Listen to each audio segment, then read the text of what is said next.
In the first 48 minutes of a game, you should be able to know enough about the visuals of the game, the story, the mechanics, the gameplay loop, and many other things. And even better, within the first 48 hours, you will know if the game has done enough to get its hooks into you, whether or not you're going to come back, because we both know that if we don't return or want to return to the game in the first 2 days, we likely aren't coming back after that. Everyone leads busy lives, and if we can help you figure out if a game is going to click with you or be abandoned after 48 minutes, then hopefully you can save some money and you can spend more time doing whatever it is that you love. With all that said, here is our first 48 review for Curse of the Dead Gods. When Curse of the Dead Gods initially released in February of 2021, after nearly a year in early access, it had my interest peaked. However, as humans, we only have limited amounts of time in our lives, and for whatever reason, the game did slip through the cracks. Now that Curse of the Dead Gods has come to Xbox Game Pass at the perfect time when there is a slight lull in game releases before the fall onslaught, the timing is perfect for this indie roguelike. Curse of the Dead Gods on Game Pass includes the latest version of the game that features the Dead Cells crossover, Curse of the Dead Cells, which is implemented perfectly. If you don't know what to look for, then you actually might miss it completely, as the elements from Dead Cells have been blended into Curse of the Dead Gods almost seamlessly. One major Dead Cells addition to Curse of the Dead Gods is the cursed chests. In Dead Cells, they are comically large and sarcastically talk to you, but their contents are usually worth the risk, and you get those contents immediately, but you have to continue the game with negative effects until you've cleared the stipulation. In Curse of the Dead Gods, the chest looks very similar, but it doesn't antagonize you. You also don't get those contents immediately, but instead, you need to survive an onslaught of enemies unscathed to reap the rewards in the chest. And it doesn't take the idea from Dead Cells just by copy and pasting it, but instead it pays homage at the same time as making a smart addition to the game that fits within the lore. The combat in Curse of the Dead Gods feels smooth and responsive and evokes Bloodborne to me, with a melee weapon and a firearm type weapon, in addition to being able to switch to a longer range and slower two-handed weapon at the cost of speed.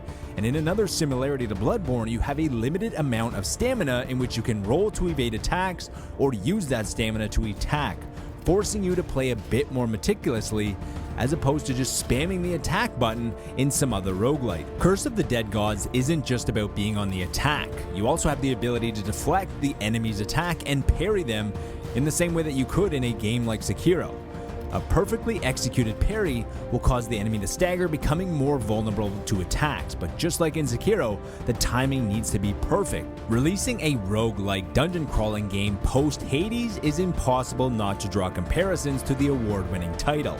However, when playing Curse of the Dead Gods, I don't find myself drawing comparisons to Hades, as it feels like a completely different game. If you're going to compare this game to others, you could easily list off many comparables, including From Software titles, Dead Cells, or even Slay the Spire, because of how you can see the road ahead of you and choose your own destiny. On the path ahead, you can see different things from gold, weapons, relics, healing, and all of which allow you to fine-tune each run to your preference. Unlike Hades, where you play as Zagreus, the son of Hades, who is trying to escape the underworld, each run gives you another morsel of story, which is your main catalyst for doing another run. Curse of the Dead Gods eschews character and story and points its attention elsewhere. You play as some unknown explorer who ventures into a temple only to find himself trapped, and as much as I loved Hades, there's something nice about not having to track 17 different storylines all at once. If storyline was the main reason for doing another run in Hades, then the main reason for Curse of the Dead Gods is to keep you coming back because of how many elements are in play in any given run and how satisfying the combat is. Initially, the enemy starts simple and very weak like most games, and it even teaches you how to parry perfectly. And early on, you don't even need to parry or block because of how inferior the enemies are and how little threat they pose to you. The deeper you get into each run, along with more curses that you accrue, you realize that the only way that you're getting out of the temple alive is to master all elements of combat, including defense. And combat isn't the only technique that you need to master, as the environment also begs for your attention, as fires need to be lit to fend off enemies, and traps need to be avoided or used to lure enemies in.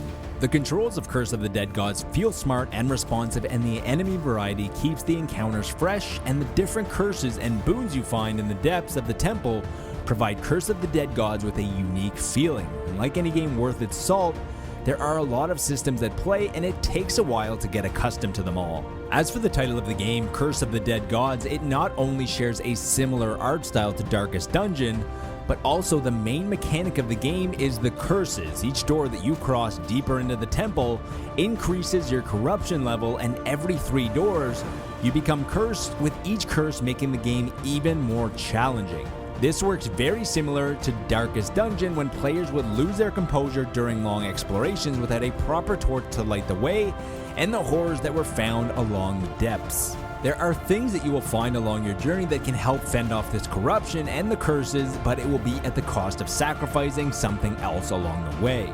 Of course, it wouldn't be a roguelite without some aspects of the game carrying over from run to run, and that is where Jade Rings and Crystal Skulls, the form of currency in Curse of the Dead Gods, comes into the equation. Jade Rings can be used to unlock new gear, which can be found throughout your run, and similar to how blueprints work in Dead Cells, they unlock the possibility of new gear during each run. Crystal Skulls, on the other hand, allows you to permanently unlock new upgrades that are assigned to your character during each run. Like many roguelikes, Curse of the Dead Gods can be punishing at times if things don't line up in your favor. Curse of the Dead Gods is difficult, but with this challenge, it usually ramps up, and Curse of the Dead Gods has a fantastic tutorial to get you started.